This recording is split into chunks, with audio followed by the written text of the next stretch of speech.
बढ़ रहा है लंपी वायरस का कहर, क्या गाय का दूध पीने वाले भी होंगे संक्रमित? लंपी वायरस के बढ़ते मामलों को देखते हुए केंद्र और राज्य सरकारें इस बीमारी की रोकथाम के लिए प्रयास कर रही हैं। इस बीच देश की राजधानी दिल्ली में भी लंपी ने दस्तक दे दी है। देश में लंपी वायरस के मामले तेजी से बढ़ रहे हैं। ये स्किन डिजीज पशुओं को संक्रमित कर रही है। अब तक 10 से ज्यादा राज्यों में इसके मामले आ चुके हैं। राजस्थान में लंपी का सबसे भयंकर रूप देखने को मिल रहा है। राज्य में 55,000 से अधिक मवेशियों की मौत इस वायरस की वजह से हो चुकी है। केंद्र सरकार के साथ मिलकर राज्य सरकारें इसकी रोकथाम के लिए कदम उठा रही है, लेकिन इस बीमारी से जान गंवाने वाले मवेशियों की संख्या लगातार बढ़ रही है।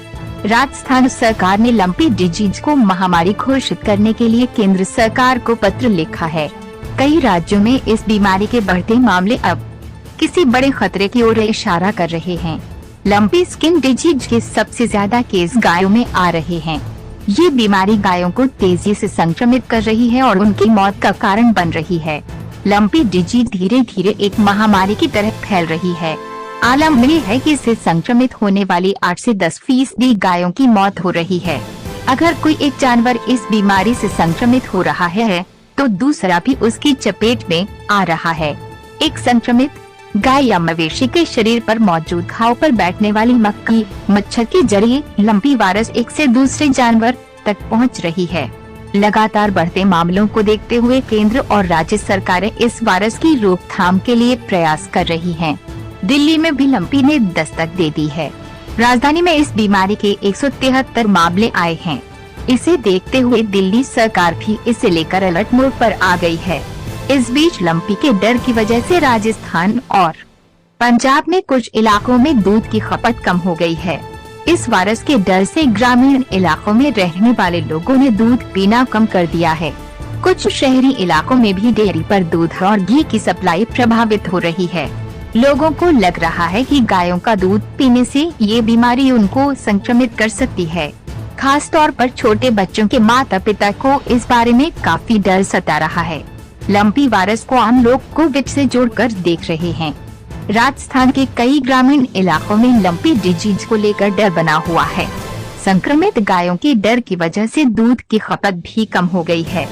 क्या गाय का दूध पीने से इंसान भी संक्रमित हो जाएगा? संक्रमित गाय के दूध को पीने से क्या बच्चे या बड़े लोग भी इस वायरस से संक्रमित हो सकते हैं? डॉक्टर बताते हैं कि आमतौर पर सभी घरों में गाय के दूध को लोग उबाल कर पीते हैं। दूध के उबालने से उसमें मौजूद खतरनाक बैक्टीरिया या वायरस खत्म हो जाते हैं। ऐसे में अगर लोग गाय के दूध को उबाल कर पीते हैं तो उससे खतरा होने की आशंका नहीं है। अगर किसी स्थिति में दूध उबाले बिना भी पीते हैं तो ये बच्चे या व्यक्ति की इम्यूनिटी पर निर्भर करता है। अगर इम्यूनिटी बेहतर है तो वायरस से संक्रमित होने का खतरा नहीं है। डॉक्टर के मुताबिक जिस व्यक्ति की इम्यूनिटी अच्छी है उसमें भले ही संक्रमण हो जाए लेकिन ये बीमारी नहीं बनता है। वहीं अगर वायरल लोड कम है तो भी संक्रमित होने की आशंका काफी कम है। किसी भी वायरस से खतरा तभी रहता है जब इम्यूनिटी अच्छी न हो। अगर रोग प्रतिरोधक क्षमता बेहतर है तो चिंता की कोई बात नहीं है। डॉक्टर के मुताबिक इस वायरस से प्रभावित इलाकों में रहने वाले लोगों को लंपी से पैनिक होने की जरूरत नहीं है।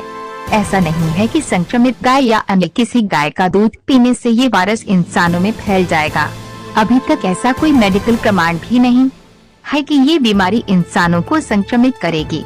इस वायरस की रोकथाम कैसे हो सकती है? वायरस की रोकथाम के तरीकों के बारे में पशु चिकित्सक बताते हैं कि इस वायरस से बचाव के लिए जरूरी है कि जिस परिसर में गाय रहती है वहां जैव सुरक्षा उपायों को अपनाएं। अपनी गायों में लंपी के लक्षणों की जांच करते रहें। अगर किसी गाय में लंपी वायरस के लक्षण नजर आ रहे हैं तो गाय को चारा, पानी और उपचार के साथ झुंड से अलग रखें और संक्रमित गाय की जानकारी तुरंत स्वास्थ्य विभाग को दें। डॉक्टर का कहना है कि गोट पॉक्स और शीप पॉक्स वैक्सीन से लंपी वायरस को रोकने में काफी मदद मिल सकती है। ये वैक्सीन 60% तक प्रभावी है। ऐसे में जरूरी है कि सभी प्रभावित इलाकों में इस वैक्सीन से मवेशियों का टीकाकरण बड़े स्तर पर किया जाए। साथ ही लोगों को इस वायरस के बारे में जागरूक करने की भी जरूरत है। लक्षणों की पहचान को लेकर जागरूकता लानी होगी। कई इलाकों में लंपी के लक्षणों को लेकर जागरूकता की कमी है। एक एक्सपर्ट्स का कहना है कि लोगों को इस बीमारी को लेकर पैनिक नहीं होना चाहिए। अगर किसी गाय के शरीर पर गांठ निकल रही है या घाव हो रहा है तो इसकी सूचना तुरंत स्वास्थ्य विभाग को देनी चाहिए। सही समय पर गाय को आइसोलेट करके अन्य मवेशियों को इस संक्रमण की